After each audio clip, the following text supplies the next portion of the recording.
Welcome to Musings with me. I'm Lisa, and I hope that wherever this finds you in your day, it finds you with the love and blessings it is intended with. So enjoy this episode, and I'll catch you on the other side.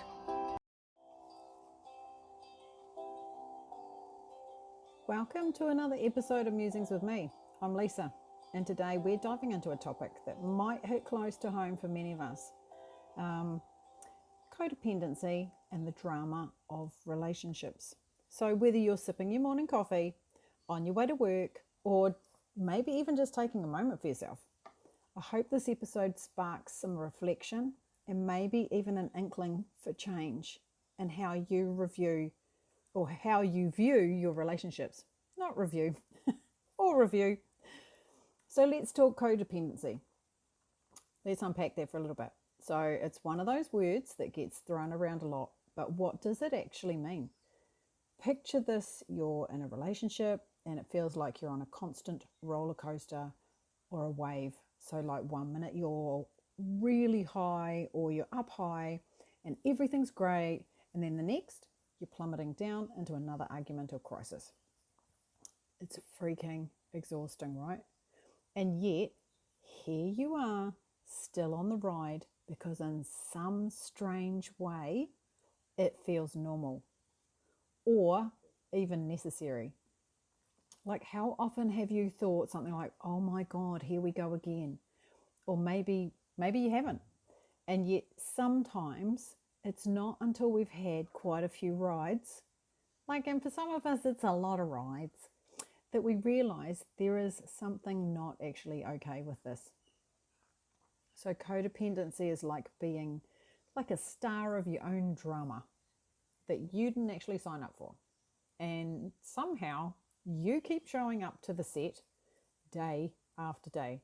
So it's when your sense of self-worth is so tied up into another person that you find yourself constantly trying to fix, control, or even save them. And this is often at the expense of your own well-being. And the drama, well, it serves as a great distraction from facing our own issues. Like, really, if there's a whole pile of drama going on in our lives, then we don't have to look at the real stuff that's going on for us, or not going on, as the case may be. So the drama cycle, let me share a little story here. So imagine for a moment that two people are on a dance floor, locked in a complicated tango, or whatever you want to think of at the moment. One is leading and the other is following. However, they're both stumbling and they're stepping on each other's toes. The dance is awkward, it's painful, but they don't stop. And why? Because it's the only dance they know. And I talk to clients about this. Imagine that you have learned to dance as you've grown up. This is the dance that you know. This is the dance that you understand. And the other person who comes along, friends, work colleagues, relationships, other family members, they are familiar with that dance too. And so you find that you can somewhat dance together, even though you're stepping on each other's toes, even though you're stumbling, but it's the most well-known dance that you know the steps the best to.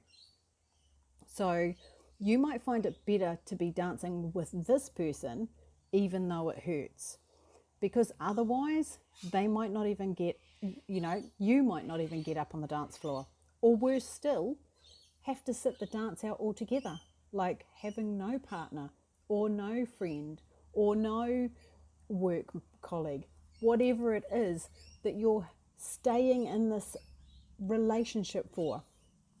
This is what codependent relationships can feel like: a messy emotional dance where neither partner's truly leading and both are getting hurt.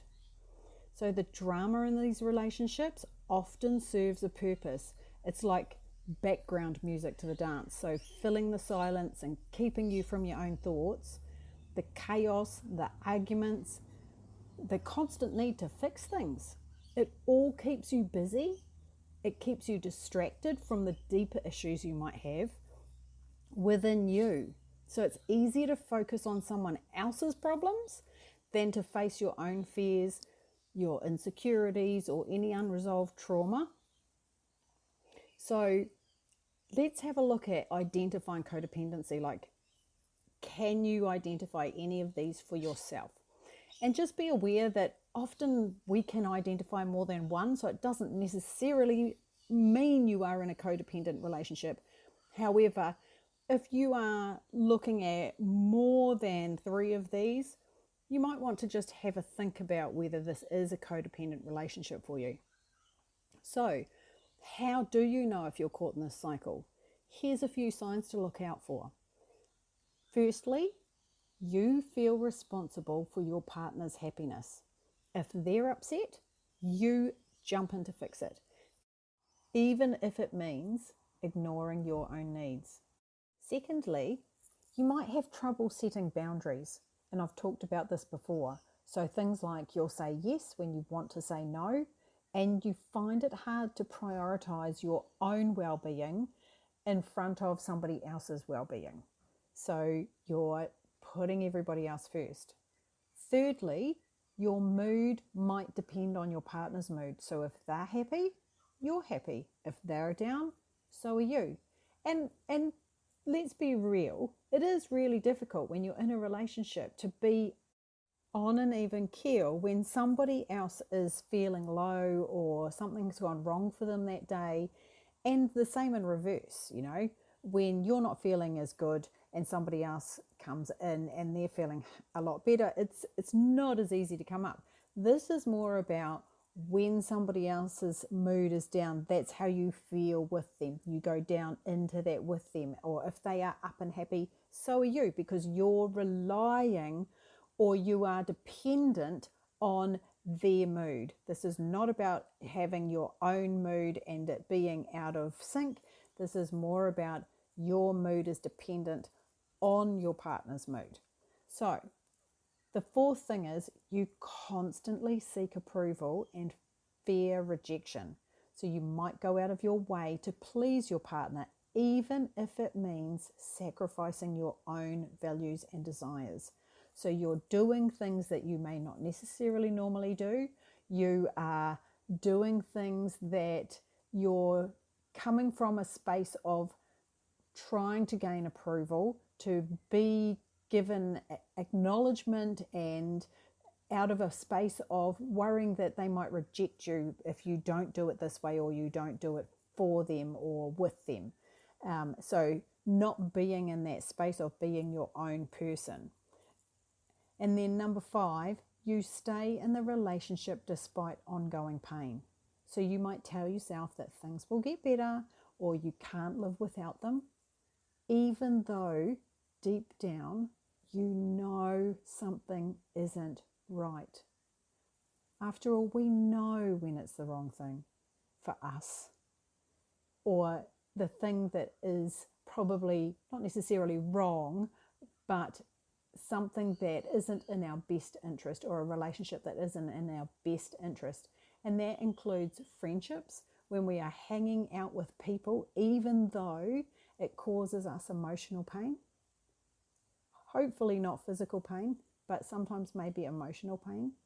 And we stay in those relationships or those friendships because we hope that they will treat us more kindly, or that they will invite us to the next outing, or they won't exclude us, or that we can't live without them, that these are our only friends and I can't leave them because I've got nobody else. And I totally understand that space. However, you will know when something isn't right, and it's connecting in with yourself and knowing truly what the answer is. And we all actually know what that answer is. Sometimes we just don't listen to it. And if any of this sounds familiar, you might be dealing with codependency, but don't stress. You are not alone, and there is a way out. So let's just look at for a mo about how codependency patterns form and why they stick around. So codependency patterns will often form from our early experiences where we're looking for love and validation, and they may have been conditional. So conditional on where taking care of others is a survival skill. So looking after and keeping things nice and smooth and calm and doing things for other people so that we were loved or felt loved or validated. And so maybe you grew up in an environment where you had to be the caretaker for your parents or somebody else. You might have had to be the fixer of fixing any issues or placating so that people weren't aggressive or violent or angry towards you. Or maybe you were the peacekeeper. So these roles can become so ingrained in us that as adults we repeat them in our next relationships. So in our romantic relationships, in our sibling relationships, in our friendship relationships, and in that wider community, we see these being repeated and thinking that that's what love looks like or appreciation looks like. So why do these patterns stick around? Well, they are familiar. So even if they're unhealthy, let's go back to that dance analogy. Even if they're unhealthy, they provide us a sense of identity and purpose. They are the steps that we know how to take. So the drama and the chaos, it all keeps us in this loop where we don't have to face our own fears of leaving or being left or being on our own and our vulnerabilities. It's like putting a band-aid on a deep wound. So it covers up the pain, but it doesn't heal it. There's something deeper inside ourselves that is afraid to be alone, that is afraid to move into another space and take up room. So let's have a look at some steps to take for breaking that cycle. So how do you step off the dance floor and start a new, healthier routine?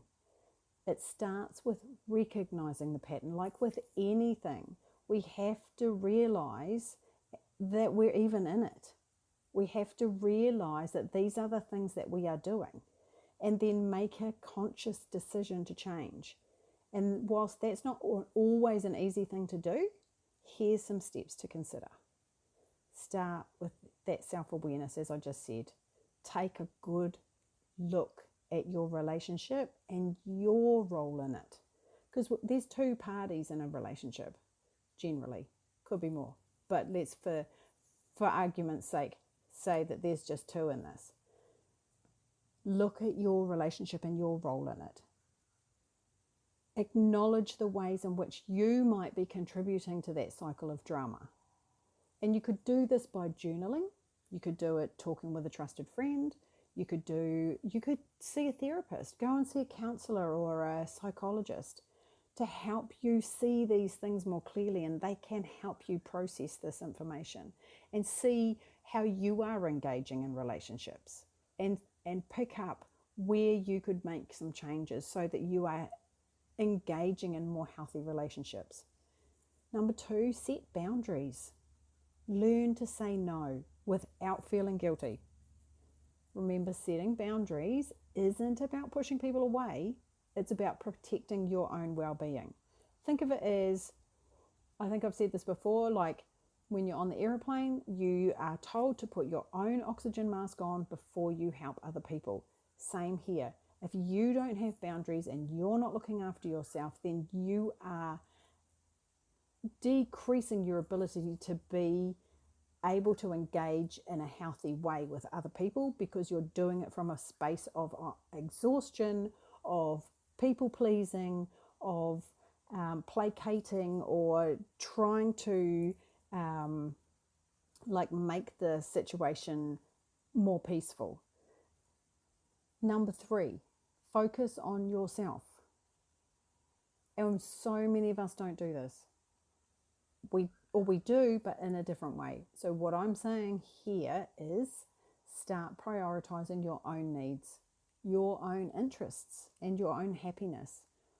What brings you joy? Do you know what brings you joy? Some people that I talk to don't have any idea of what they want to be doing or what their interests are, because they have spent so long being engaged in relationships where they do all the giving, and they don't take that time out to fulfill themselves by engaging in activities, passions, interests that bring them joy. So what brings you joy? Journal it, have a talk, think about what you used to do that brought you joy.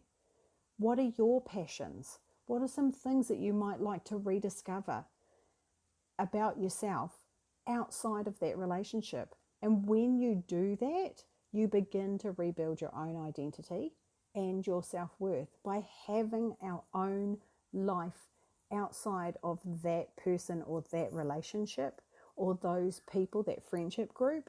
You begin to build your own identity separate to them. You can come back in and engage with them, but you also can stand separate.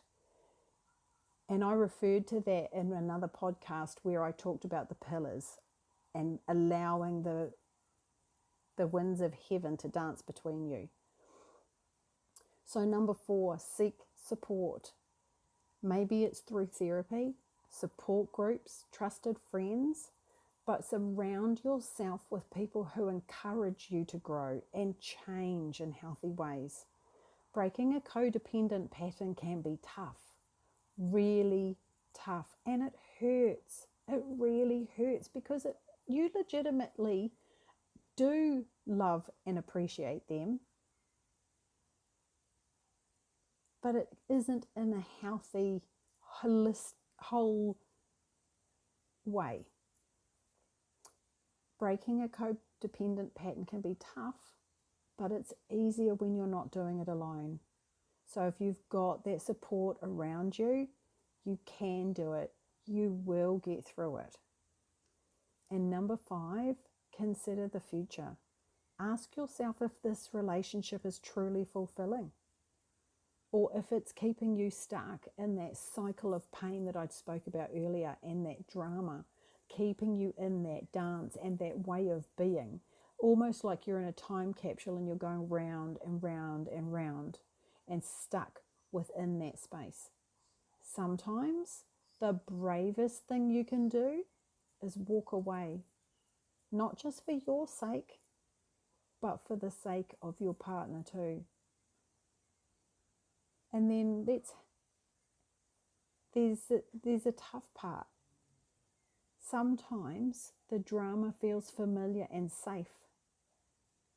It gives us a sense of purpose, even if that purpose is tangled up in chaos. It's like an old, worn-out jumper or sweater, depending on where you come from in the world, that doesn't really fit anymore. But you keep wearing it because it's comfortable, even in its discomfort. It's familiar. It fits you in ways that other things don't fit, but it's got holes all through and it doesn't actually keep you warm. So, like I was saying before, take a step back, and in that step, you might realize that the drama is just a way to avoid your own stuff. It is keeping you from looking in the mirror and dealing with what's really going on inside of you. Maybe there are fears you haven't faced or wounds that haven't healed. And the drama, the dance, is just a convenient distraction. So what's the bottom line? It's about taking your power back. At the end of the day, breaking free from codependency is about reclaiming your power.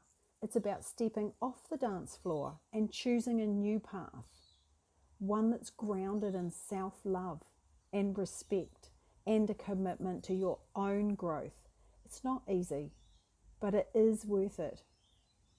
So if you're in a codependent relationship, take this as your invitation to start making changes, whether it's setting boundaries, whether it's seeking support, or maybe it's even walking away. Remember that you deserve a relationship that lifts you up, not one that keeps you down. Take that time for you. Really have a look at what's going on for you and honor yourself. You are so worthy.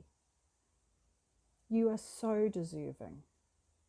You deserve healthy, fulfilling relationships. And on that note, thank you for joining me on this journey today. I hope this episode has given you something to think about, whether it's recognizing codependency in your own life or simply understanding it better. If this resonates with you, share it with someone who might need to hear it. And as always, take care of yourself and keep choosing the path that leads to your own happiness. Until next time, I'm Lisa, and this has been Musings with me at Butterfly Effect with Lisa. Take care, and remember, you have the power to change your story.